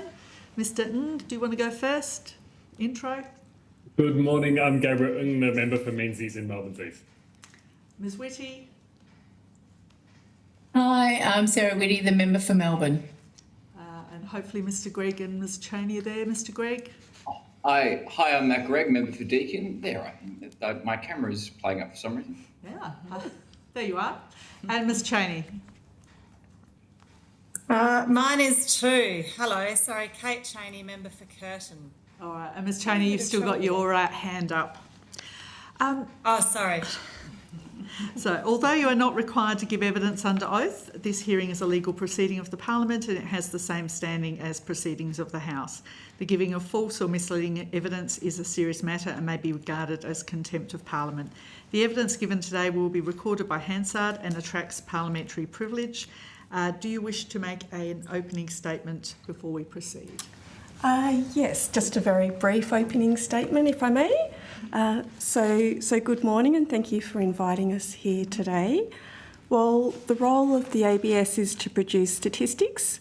We recognise the profound human impact behind the numbers we produce, and we acknowledge those who lived experience of domestic, family and sexual violence. The ABS collects information on all registered deaths from states and territories and reports national data on suicide annually. ABS numbers show that suicide was the 16th leading cause of death in 2024, with over 3,300 suicide deaths registered that year. While there is no nationally consistent collection of data for family and domestic violence-related deaths by suicide, ABS statistics tell us that in 2024, about 15% of people who died by suicide experienced issues in spousal relationship. Additionally, nearly 5% of women who took their own lives were a victim of crime, and that compares to just under 1% of men. The ABS Personal Safety Survey, which is funded by the Department of Social Services, shows that 21% of Australians aged 18 and over have experienced violence, emotional abuse or economic abuse by a cohabiting partner. While these datasets offer valuable insights, they also reveal data gaps, and you heard a bit about that this morning. This is because the ABS relies on detailing coronial reports in reporting of causes of death, and this detail varies between jurisdictions. The international classification we currently use to code deaths does not identify domestic, family and sexual violence as a standalone risk factor. This means that in our deaths data, experience of violence may be obscured by broad categories such as relationship problems, limiting the visibility of suicides related to domestic, family and sexual violence. There are, however, opportunities to strengthen national reporting as outlined in our submission, but if I was to summarise, the things that would make a difference would be improving the consistency and completeness of coronial documentation across jurisdictions, developing nationally consistent definitions for domestic, family and sexual violence-related suicides, enhancing the coding frameworks to better capture specific risk factors, including adopting the latest international classification for coding deaths, and continuing to invest in developing the quality, timeliness and comprehensiveness of core data sets such as the ABS's National Mortality Dataset. Thank you, and we look forward to supporting this committee with your work. Terrific. Thank you very much. I don't know where to start now. Look, I'm really interested in the coronial narrative. So I'm assuming that's where you're getting your data set in terms of what you can see about suicide and domestic family sexual violence. How would we actually go about requiring coroners, presumably, and maybe police to actually use certain terms or even look at that as, is that actually a factor? Thank you. Yeah, I'm happy to talk about that. So I might talk a little bit about how we at the ABS access it and interpret it. And then, because I guess we'd have to work in collaboration with the coroners and the police just to make sure we understand their legal requirements and some of those aspects on the ground, because often they're working directly with families, and especially with a suicide at the time of grieving, it can be difficult to collect information. So with the ABS, we access the coronial reports via the National Coronial Information System. So that's a national database that holds a wealth of information, really. So it has a police report, so it's the initial police report. It has a toxicology report, a forensic pathology or autopsy, and a coronial finding. Across all of the states and territories, they look very, very different to what we can access. So in New South Wales, for example, we can see a complete police report. And of course, with police and other agencies on the ground, they're putting in their own innovations and improvements. So they do have some tick boxes on their police report to say family and domestic violence. Just recently, there have been some enhancements to that. So physical abuse, psychological neglect and sexual abuse have all been added. Sexual abuse was there already, but the others have been added, and that will go some way. Across some of the other states and territories, we can only actually see the blurb, so we don't get access to the full police report. And my understanding of that is that the blurb can be different. So sometimes it can be 3 or 4 pages, even longer, and sometimes it's just a paragraph. So that automatically leads to differences across jurisdictions. And it's the same with the coronial finding. And so sometimes they're very long and they have very detailed information around family history, personal history, proximate risk factors, and other times it's just, my understanding is that it's called a dispensation and it will just give the cause of death. And so from that we can get very limited information. But I guess that doesn't mean that they don't capture it. It could be somewhere in the system and we just can't access it. But that's our experience of actually going through. And it is all quite qualitative. So even though there's some tick boxes, we're very reliant on those narratives and we interpret that. And on the side of definitions, so sometimes it will say something very direct, like they had a history of violence, they had a history of coercive control, but sometimes just the behaviours are written as well. So it could say something like the person had a history of ringing their partner many times per day and checking up on where they were. And so that may be an indication of family and domestic violence, but it requires some subjectivity. So even the way that things are described can be very varied in reports, and that would be within states and territories as well as those differences across that I just described. Right. So within the ABS there's somebody who's getting all of that information and reading it through and that's right. In some instances having to make a judgment on. Yes, that's what my team does. Right. So there's about 8 or 9 of us. I've done many thousand myself over the years. So it is quite complex work. So most of our team have a health background or a health information background and some social background to be able to interpret those narratives into that health classification. And allowing for the fact that there's obviously a great deal of variation across the states and jurisdictions, are you seeing that things that happen in childhood are being captured in the information you're getting, even if it's an adult suicide? We do see childhood written quite a lot. Once again, the type of information that we get is very varied. So it's not uncommon just to see the deceased had a traumatic childhood. Right. And that would be one of the more common terminologies. We get some specific information. So we do have a specific code for childhood experience of sexual abuse and childhood experience of physical abuse. But of course, if it just says they had a traumatic childhood, we're not quite sure what that means. And the same with, we can see that sometimes there's exposure to violence in childhood. Because we're not entirely sure with some jurisdictions if we've got the entire coronial brief, I'm not sure on the completeness of that, I guess, but it certainly is written in there. Okay. And I understand that Tasmania and possibly some jurisdiction in Victoria have actually been looking at this particular issue. Are you getting their reports as well? No, so both, that is correct. So the Victorian Suicide Register and the Tasmanian Register have done a review. My understanding is that they're using the direct coronial brief within the court, and not, I don't think that entire brief gets uploaded into the National Coronial Information System, which is what we access at the ABS. So we may be looking at different reports at different times. Okay. And in terms of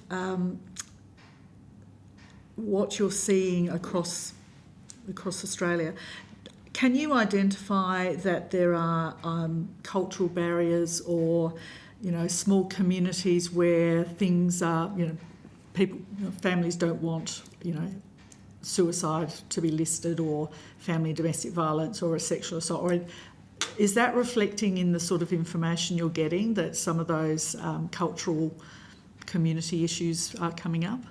Yeah. Sorry, did I explain that? Yeah, you know I understand the question. I'm just thinking... It's accuracy of information. And if it's okay, I think I need to reflect anecdotally, just so I don't talk about any confidential reports. But certainly people's experiences of what they see to be normal in a family situation differs, and that can differ in the way then that it's reported. Yeah. So we may look at a behaviour and think, oh, that really does look like a domestic violence situation, but they're not reporting it like that through to the police or the coroner, and we can see that coming through. Of course, we're looking at it from a secondary point of view. There is certainly differences across different groups in Australia and the way that they're described. So, of course, culturally and linguistic diverse backgrounds, we can get some different reporting, and sometimes there are language barriers that probably make it a little bit trickier to get across. And in some of our Aboriginal and Torres Strait Islander communities, the way that risk factors are described and experienced. Of course, with wanting something classified as a suicide, we're very reliant on the coroner to make that determination, but we can see that it's very, very difficult in some circumstances as well, especially when there's both risk and protective factors and they may not be aware of the full spectrum. Thank you. All right, I'll see if anyone online has questions. So I start with Ms. Cheney. I'm fine to pass for this one. I think you've presented it really well. Thank you. Thank you. Mr. Gregg. Thank you very much, Chair. I know that there was discussion about the transition to the latest form report. I think it's ICD-11, is that right? Yes. So are we looking towards working towards a national coding guidance and training for coders and people and source agencies as well? Is there discussion about a quality assurance framework that goes into the way these things are coded? In relation specifically to family and domestic violence? Yeah. Yeah, well, there hasn't been at the moment. So when the ICD-11 has been, it was endorsed by the World Health Organization in 2019, and really since then these data gaps around family and domestic violence have arose. So I think that probably what is needed is some of these consistent national definitions, so then we can go and assess, are they actually readily captured in ICD-11? It's certainly much better than the framework we have now and reflect that. But the way that those data quality assurances would be implemented, we're not entirely sure on that then. And I do think that would take a couple of phases. So one is actually making sure that internally within the ABS, we're able to produce a consistent time series nationally, because we are looking at every death in Australia. And that there's that intercoder reliability, that our team is treating family and domestic violence deaths in the same way, because we are looking at that narrative. And then we really need to align with the national expectation, and whether that's with death review teams or some of the suicide registers who are doing this work. And hopefully that's an outcome of this, that we've got a better idea of what that would look like when we've got those standardised definitions, and really understanding what people need from the data set as well. Mm. So will the ABS be working with source agencies around how it is best captured once those we've decided how we'd like to see it coded and things like that? Is there a close relationship between the ABS and the agencies that punch in this data? Yeah, it's a good question. So our main data providers are the registries of births, deaths and marriages. So we need to make sure we actually count the death in the first place and it's been registered. So we have a very, very close relationship with the registries. We meet with them very regularly. And then the National Coronial Information System we also meet with regularly, and are updated around these definitions. It's certainly emerging that there would be benefit to working more closely with the coroner courts, and especially to understand their challenges as well, because I would certainly gather that there would be many in putting together these source data files in the first place. So that's something that we would look to do in future. So would it be fair to say, this is my final question, that because of the limitations of how information is documented both at a ground service level and then at a coronial level and then at a higher level, that it is almost impossible for the current data sets to come close to fully capturing the extent of the connection between domestic and family violence and domestic sexual and family violence and suicide, and that we may be years away from getting there simply because the historical data we're relying on is just not up to scratch. We certainly do lose some information at each level. I think that there's still going to be a response that needs multiple data sets. So the deaths data set on its own is only ever going to give some insight into it. That's partly because even at the coronial level, they're very reliant on witnesses. So of course they're looking at police reports and family history and child safety and things like that.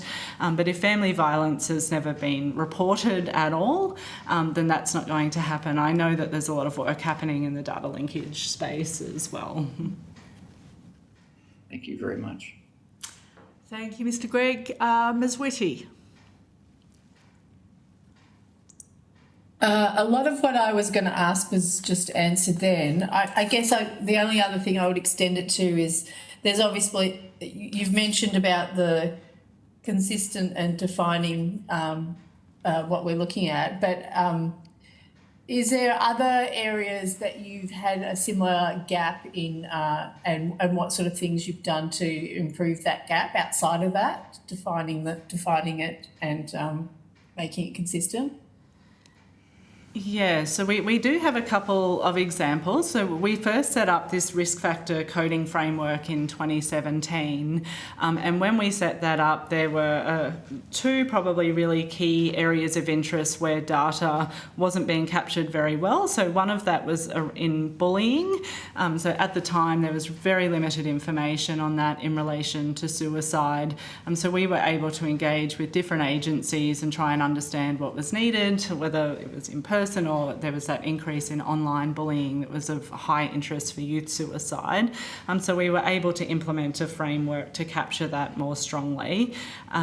It was probably a little more straightforward because we had less stakeholders. It's very varied here. Just recently as well, we've been looking very closely at suicides related to work, where employment may be a factor or lack of employment, and that's quite varied. So we've been working closely with other agencies to really try and understand what is needed from a work-safe framework, I guess, and we've been looking at trying to apply our current classification, because we still are on ICD-10, to capture a much wider range of risk factors. So the way that we engage, the way that we have definitions, and the way that we are looking to disseminate and communicate, we could probably use as a model, noting that this is very, very complex, of course, and so sensitive. Anything more, Ms Whitty? No, lovely, thank you. I'll just follow up question on before I throw to Mr. Ng. So in that instance that you just talked about, the bullying and so you were able to influence the way other agencies were actually capturing the data and coding it, or is that how that worked? Not so much. So what we were able to do was more what we had control of. How are we capturing what we've got access to, and then reporting that in a consistent manner. So by doing that, we're easily then able to show where the data gaps are and to try and influence some change. Because when it's a little unclearer, it's harder to ask for what the data gaps are, and that's where we really made the change there. Terrific, thank you. Mr. Ng. Thank you. In the context of this inquiry, but also I suppose in the data, sometimes I'm concerned that the use of the term domestic family and sexual violence means that sexual violence that occurs outside of a intimate partner or a family setting might be hidden in some of the statistics or in the way that we're addressing some of these issues. I know with the risk factors that you take into account, that's reported separately, if I'm reading correctly, is that right? Yes, that's right. So we separate out intimate partner and family. Great. And I suppose in terms of some of the other statistics that you're looking at from the coroners, but I suppose also in relation to the statistics specifically related to sexual violence outside the family context, are there differences in the statistics? Are there other ways that the risks are presented? Do you mind rephrasing the question? Sorry, I'm not quite sure that I understood. Do the statistics present a higher or a lower risk, or present differently in terms of, I suppose, both the data you're collecting from coronial inquests, but also, I suppose, in relation to the risk factors? Do they present differently in terms of the sexual violence that might occur outside the domestic and family violence setting, that is, sexual assaults that might be perpetrated by a stranger, or childhood sexual abuse that might be perpetrated by a stranger? Yes, sorry, no, I understand now. So we do have two separate categories. So there is childhood sexual abuse by a family member, and then child sexual abuse by other. And so we are able to separate those out. Anecdotally, the figures are much higher for childhood sexual abuse perpetrated by family members. So they're very, very small, the numbers, especially when it's a stranger. And that has been very consistent over time, that the bigger risk sits within that family violence situation. Sure. And so, I mean, also in relation to the risks of suicide? Yes, that's right. So as a risk factor for suicide specifically, that's the way that we've been seeing the data, and it hasn't changed much over time. It's a consistent series. Okay. And in terms of, and so this is in the broader context now, in terms of the data that you've got and how it might be used to identify solutions or target interventions, do you have data on, I suppose, the timeframes between when a violent incident or violent relationship might have occurred and somebody completing a suicide. Is that something that you're collecting at the moment?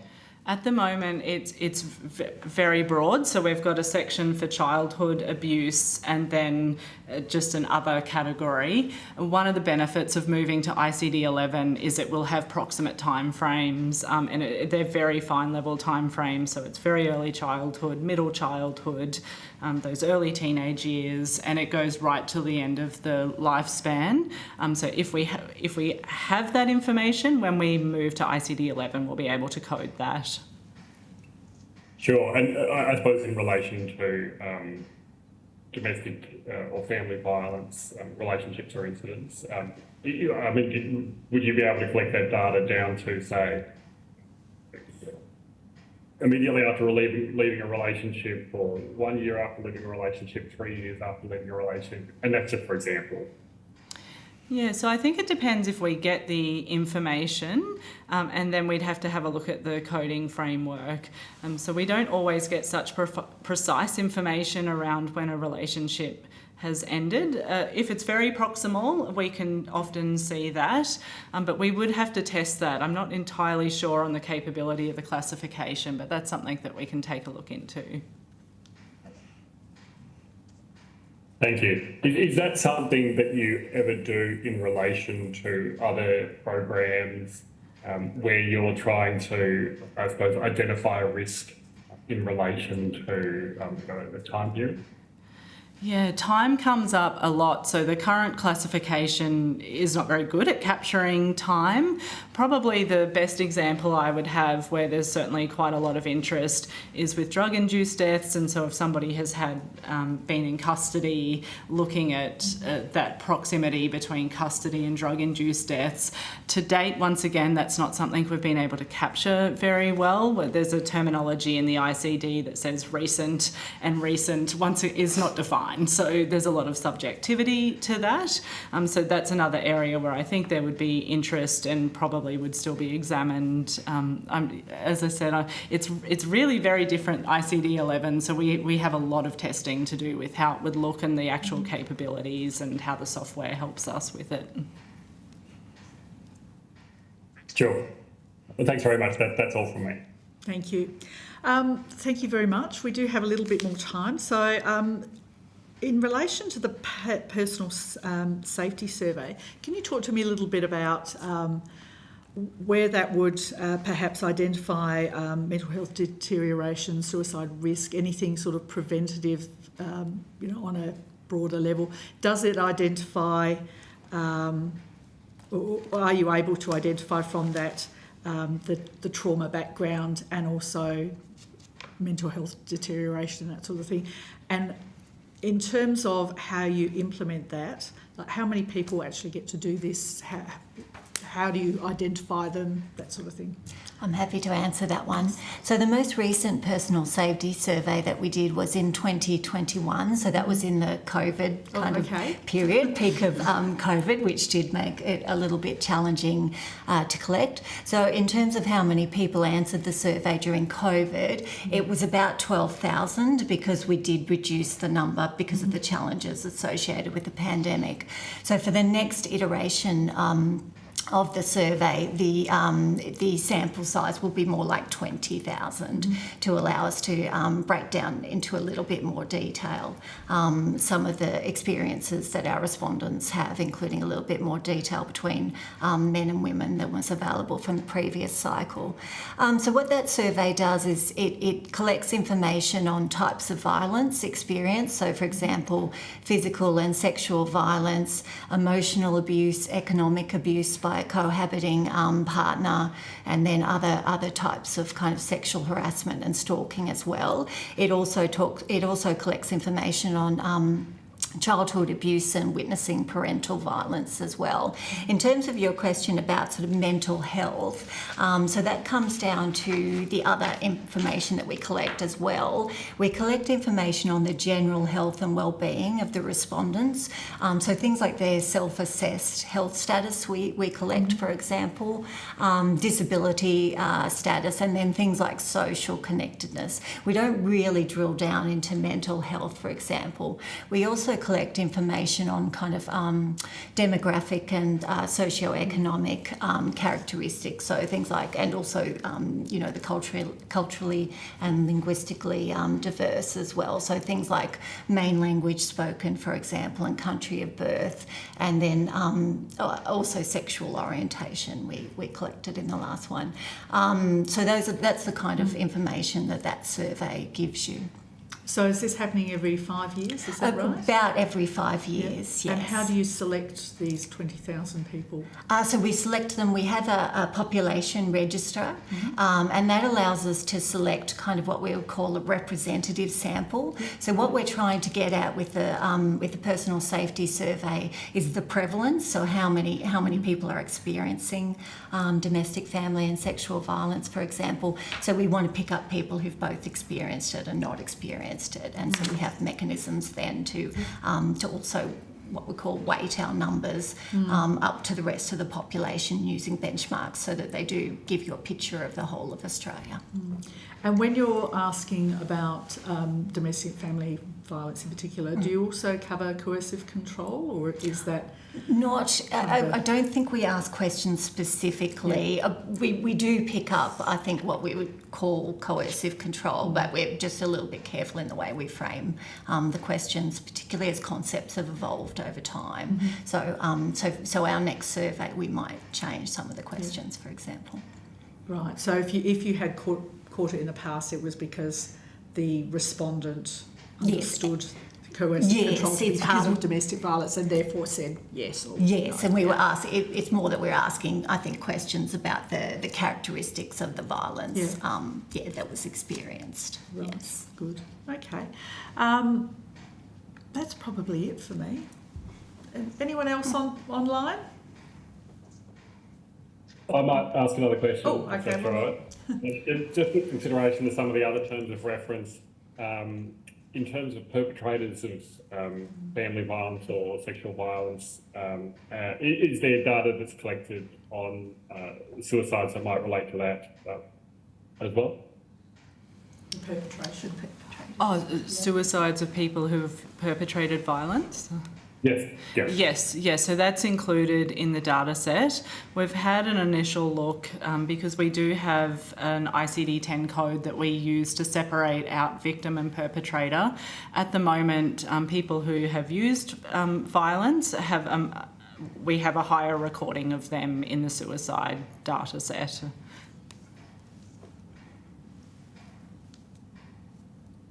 So when you say a higher reporting of them, what do you mean by that? There's a higher number of deaths due to suicide where family and domestic violence is a risk factor, and that person has perpetrated that violence. I see, as opposed to the victim. Yes. That's fascinating. Do you mind if I just ask further to that question? Do you think that's because you can gather more information from the perpetrator side, or is there a different reason other than we think that there's, why do you think that there's more from the perpetrator than the victim, and is it because there's a lack of information? Is really what I'm trying to ask. Yeah, the lack of information, I'm sure, is part of it. I mean, with every suicide, there's often a lot of risk factors that we record. So it's not uncommon to have up to 20 risk factors for a suicide. So they're very complex presentations. So I think that does play a part. On average, there's between 4 and 5 risk factors per suicide death, and that's acknowledging that we have very short reports for some jurisdictions. We certainly, with the perpetrators, we can often see a little bit more information information because there may be a recording in a police database. So when they're doing that initial interview, they can see that there's been call-outs to that family home for violence before. So that's certainly that access to the information and how readily that comes up in that legal context is definitely part of that. How much, whether that explains the whole difference, I don't think so, but I do think there is some missing information there. And whether that's just that people aren't reporting it or people don't know about it, that's where it's hard to assess. Just further to that question, conscious of the sensitivity of the topic, but is it also that men are more likely to complete suicide and more likely to be the perpetrators of family violence as well? Is that a relationship that's there? There is a much higher number of suicides within men, but we do, so when we apply the framework, we apply the framework to the whole population in the same way. And so even with that, we still see a higher number of perpetrators and victims. Within women, the number of victims of family and domestic violence is much higher than what we see in men. But yeah, so I think partly with the actual size of the numbers, but I do think that the way that the information comes through and the complexity of the presentation of that suicide, we do genuinely see a lot of people who perpetrate violence die by suicide. And in your data, can you separate out those who are the perpetrators from those who are the victims? Like, can you? Yes, to the an data extent. does separate So that out. if it's reported, then we definitely record that.